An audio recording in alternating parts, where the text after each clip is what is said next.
మేడసాని మోహన్ గారికి స్ఫూర్తి పురస్కారాలు అందజేసే ముందు స్ఫూర్తి అవార్డ్స్ మెయిన్ ఏవి డాక్టర్ మేడసాని మోహన్. ఈ పేరు వింటేనే అవధాన సరస్వతి మన కళ్ళ ముందు సాక్షాత్కరిస్తుంది. తెలుగువారికి సొంతమైన అవధాన కళను అంతర్జాతీయ స్థాయికి తీసుకెళ్లిన ఘనత డాక్టర్ మేడసాని మోహన్ గారికి దక్కుతుంది. ఎక్కడో రాయలసీమలోని చంద్రగిరి మండలం నడింపల్లి గ్రామంలో చిన్న రైతు కుటుంబంలో పుట్టిన మేడసాని మోహన్ గారు పంచసహస్రావధానిగా ఎదిగిన తీరు మహాద్భుతం, అపూర్వం, అనితర సాధ్యం. పండిత కుటుంబంలో పుట్టినవారు పండితులు, అవధానులు కావడంలో వింతేమీ లేదు. కానీ 4 ఎకరాల ఓ చిన్న రైతుకు 5వ బిడ్డగా పుట్టి ప్రపంచంలోని 20 దేశాల్లో అవధానాలు చేయడం సామాన్య విషయం కాదు. మేడసాని లక్ష్మమ్మ, మేడసాని అయ్యన్న నాయుడు దంపతులకు పుట్టిన మేడసాని మోహన్ గారు ఎస్వి యూనివర్సిటీలో MA వరకు చదువుకున్నారు. తర్వాత మద్రాస్ విశ్వవిద్యాలయంలో అన్నమయ్య సంకీర్తనలపై PhD చేశారు. పువ్వు పుట్టగానే పరిమళించునన్నట్టు విద్యార్థి దశలోని 1971-72లో పనపాకంలో తొలిసారి అష్టావధానం చేశారు. 1983లో విజయవాడలో శతావధానం, 1996లో తిరుపతిలో సహస్రావధానం చేసి సంచలన అవధానిగా అవతరించారు. ఇక అంతవరకు తెలుగులో ఎవ్వరూ చేయని విధంగా 2007లో భాగ్యనగరంలో పంచసహస్రావధానం చేసి సినారే గారిచే అపూర్వ పంచసహస్రావధాన సార్వభౌమ, ధారణా చక్రవర్తి వంటి బిరుదులు పొందారు. విద్యయొసగును వినయంబు అని భర్తృహరి చెప్పిన దానికి ఆకృతి వహించిన పుంభావ సరస్వతి, విద్యా వినయ సంపన్నుడు చిరంజీవి డాక్టర్ మోహన్. అంతేకాదు, అవధాన సరస్వతిగా ఖండాంతరాలలో ఖ్యాతి గడించారు. ఒక్క మాటలో చెప్పాలంటే హృదయమైన పద్య శిల్పానికి ప్రాణం పోసిన అపర బ్రహ్మ అవధాన శిఖరం. 30 పద్య గద్య కావ్యాలు రాసిన పుంభావ సరస్వతి డాక్టర్ మేడసాని మోహన్ గారు. అంతటి సరస్వతి పుత్రునికి తెలుగు వన్ స్ఫూర్తి పురస్కారం ప్రదానం చేయడం తెలుగు జాతికే గర్వకారణం, భావి తరాలకు స్ఫూర్తిదాయకం.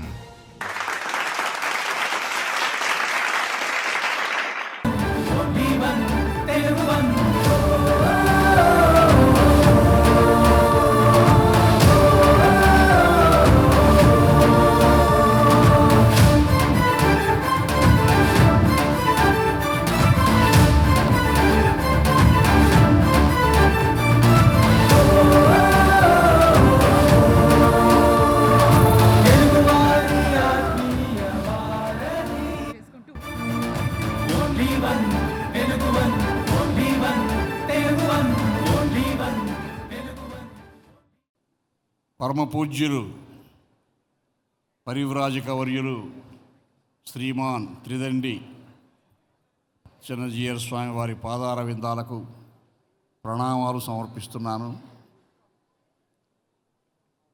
భారతదేశ మాజీ ప్రధాన న్యాయమూర్తులు,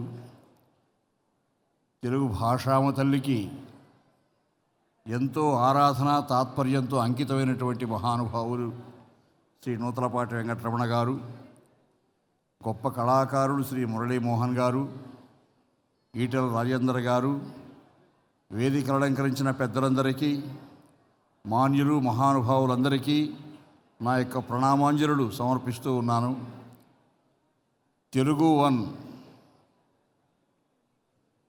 నిర్వాహకులు 25 సంవత్సరాల యొక్క ఈ వసంతాల పండుగ నిర్వహిస్తున్నటువంటి తెలుగు భాషామ తల్లి ముద్దుబిడ్డ శ్రీ కంఠమనేని రవిశంకర్ గారికి, వారి ఉద్యమ స్ఫూర్తిలో పాలు పంచుకుంటున్నటువంటి పెద్దలందరికీ శిరస్సు వంచి నమస్కరిస్తూ ఉన్నాను.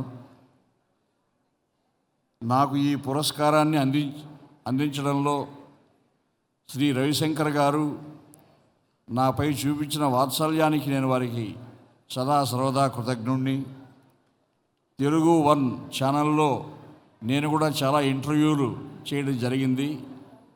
చాలా సాహిత్య కార్యక్రమాలు చేయడం కూడా జరిగింది. ఎందరో కళాకారులతో పాటు అలా ఎందరికో అవకాశాలు కల్పిస్తూ ఈ తెలుగు భాషా వైభవాన్ని దిగంతాలకు వ్యాపింపజేస్తున్నటువంటి రవిశంకర్ గారు ప్రశంసనీయులు. వారికి నా యొక్క ప్రత్యేక అభినందనలు కూడా తెలియజేస్తున్నాను.